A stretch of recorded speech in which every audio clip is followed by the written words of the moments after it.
So much of what is allowed in union busting and in anti-union campaigns would not have been allowed under the Wagner Act or would not be allowed in other countries. Which side are you on? Which side are you on? To wrap up, we'll talk about this story. You know, we'll kind of riff on the story from Mercedes a little bit more, and some of the fallout around it. You know, I talked about in last week in Southern Labor how Mercedes hired some 11 consultants from 3 different consulting firms to aid in their anti-union campaign, trying to convince their employees to vote against the UAW. And you know, the going rate for those, and this is public information. The going rate for those types of consultants are $3,200 per consultant per day, right? That's the going rate. And so now for some reason, the reporting requirements are such that Mercedes does not have to disclose how much they spent yet, but they do have to disclose how many people there were, but they didn't have to disclose that until after the election.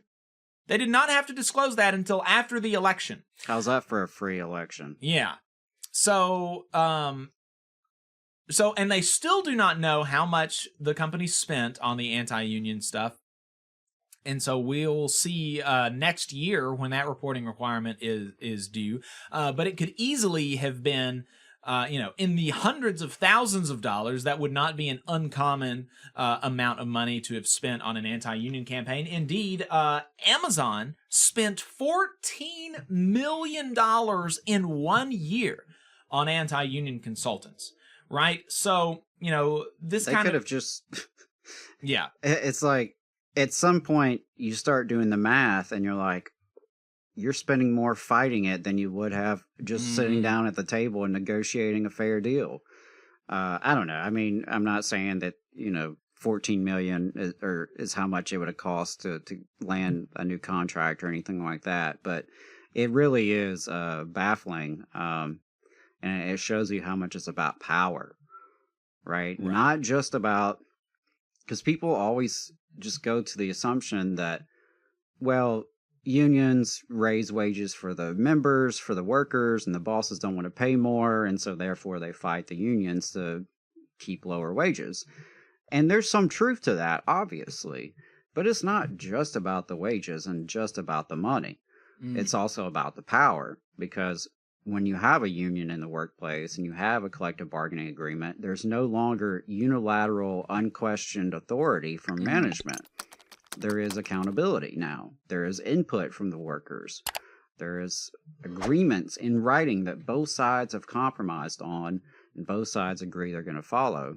And so that degree of power sharing is what really is the animating force behind anti-union campaigns, right? Because you'll see where Mercedes was willing to give pay raises to try to keep the union out.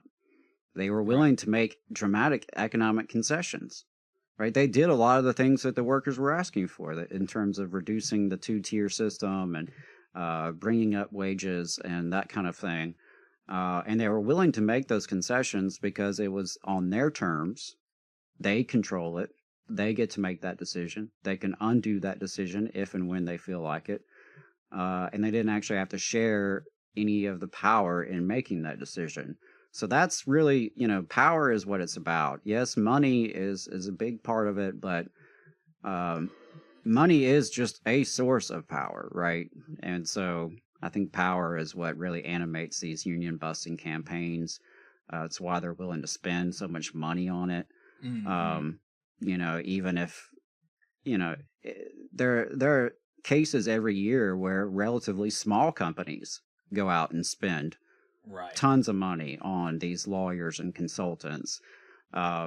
It is irrational in some cases, because you think like, okay, well, what's going to happen if you don't fight this union? What's going to happen? Okay, well, maybe the workers vote yes. Okay, so the worst that could happen is that the workers get what they're asking for in terms of representation. and then you have to sit down at the table and negotiate a fair deal with them. Like, yeah, Worse things could happen. right. It's not the end of the world, right? The companies can be very profitable with union workforces. Ford is doing quite well, even after, having to make some concessions to UAW. Ford is still fine. AT&T has a unionized workforce. They're fine, so it's just, but tying it back into the policy discussion we've been having today, though, I mean, so much of what is allowed in union busting and in anti-union campaigns would not have been allowed under the Wagner Act, or would not be allowed in other countries. Hey, 5 seconds, just wanted to say that this is only possible because of our donors. If you want to see more of this, then consider donating yourself at tvlr.fm/donate. Right. Yeah. And so that gets us to the Harvard Law School's Center for Labor and a Just Economy. They just released a report with some recommendations for the Labor Department to try to combat some of these things. And those recommendations come on the heels of the election in Mercedes, where they hired 11 anti-union consultants, still to be determined how much they paid for that. Potentially, I'm interested in if one of those 11 consultants was the company preacher. I'd be interested in how much he got paid. Yeah, that would be interesting to find out. But they also come on the heels of an investigation, according to the Huffington Post. Reporter Dave Jameson at the Huffington Post said that the recommendations come on the heels of an investigation by the Labor Department's Inspector General, finding that the agency did not effectively enforce the law when it came to anti-union to anti-union consultants. And so there's like stuff on the books now that's not really being enforced. And so there was this is crazy. This is crazy stuff. So he said that Huffington Post investigation last year revealed that employers and consultants alike routinely flout rules and leave workers in the dark amid these pressure campaigns. Employees often have no idea how much money was spent to convince them not to unionize, and sometimes they don't even know who the consultants were who lobbied them. In one case that the Huffington Post reported, a consultant held anti-union meetings with workers under a fake name after having recently been released from prison for stalking. That's crazy. That's absolutely wild. And so, yeah, so part of the problem is that there's rules that are on the books that they're just ignoring. They're just not paying attention to. They're just saying, we don't really have to, it's not really that big of a deal. So the Labor Department's Inspector General found that nearly half of employers' reports and 80% of consultants' reports were delinquent over a 2.5-year period, resulting in missing, untimely, and inaccurate information during union campaigns. Imagine that, 80% of the consultants' reports being delinquent. The consultants, this is their job. This is their whole ass thing. And 80% of the time, they are delinquent in these reports. That's their whole job, is to know labor law and to help the companies comply with it so that they don't run afoul of the law, or at least so that they don't run afoul of the law in any way that would actually be meaningful. And that's why 80%, because they know the law. They know that it's not meaningful to be delinquent in these reports, and so they are delinquent in these reports because it doesn't matter. That's the thing. And so one of the ways that the laws are not being enforced is that it used to be that consultants were required to submit an annual report that detailed all of their receipts from employers, as well as the money that they dispersed to their subcontractors. But back in 2016, the Labor Department stopped enforcing key portions of those requirements. This report from the Harvard Law School's, Labor and a Just Economy, whatever, said that they should return to that. There are also some other recommendations.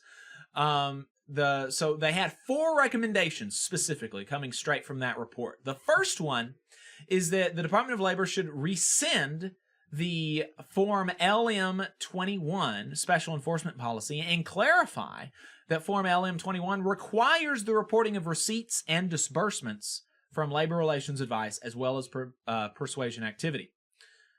So this is just going back to that old pre-2016 enforcement policy. You got to report your receipts. Not unreasonable. Number 2, require employers who must complete LM-10 forms to indicate if they receive federal financial support in form of grants, loans, or loan guarantees. Ooh, that's interesting. Yes, yeah, we should know. We should know, for instance, how much a freak company like Littler Mendelson is getting from our tax dollars. That's something that we should know about.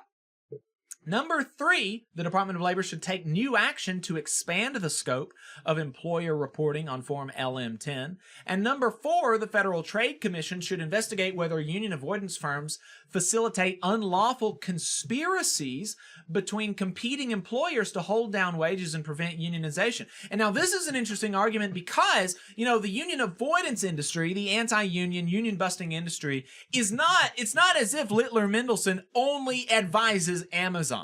Right? Littler Mendelson is not an Amazon law firm. Littler Mendelson advises Amazon, and they also advise, I'm speaking hypothetically. Do they actually advise Amazon? I don't know. But I'm just saying they advise multiple employers, right? So if you've got Littler Mendelson here, and I'm Littler Mendelson, and I'm advising Amazon and FedEx and DHL to all do the same thing in service of keeping wages low, there's a very real argument for that. That should be investigated. There's a very real argument for, is this unlawful conspiracies? Because it would be illegal for Amazon and DHL and FedEx to all get in a room and say, okay, guys, hey, you're only going to pay your people $15 an hour, right? You're only going to pay them $14 an hour, right?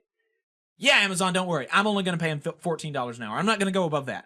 And you're not going to do it either, DHL? No, I'm not going to do it either. That would be illegal. That would be illegal conspiracy to do that. And so, is it the case under the Federal Trade Commission, is it the case that Littler Mendelson is only acting as a middleman to facilitate this unlawful conspiracizing? That's an interesting argument that I had never thought of, but there's some stuff. There's something to that. Right. If the Biden administration and the FTC wanted to take a strong stand, they could certainly look into it, right? Yeah. I mean, they could explore it. They could investigate. They could see where the facts lie. Yep. I think that would be a step in the right direction. Throw us a small bone there. Yep. You just saw a clip from the Valley Labor Report. We are live every Saturday morning from 9:30 a.m. till 12:30 p.m. And we pride ourselves on keeping all of our content free to everybody so that we can talk to as many working folks as possible. If you support the work that we're doing, you think that it's important, you think that it's good, then consider making a monthly contribution to the project, and you can do that on our website, tvlr.fm. Which side are you on?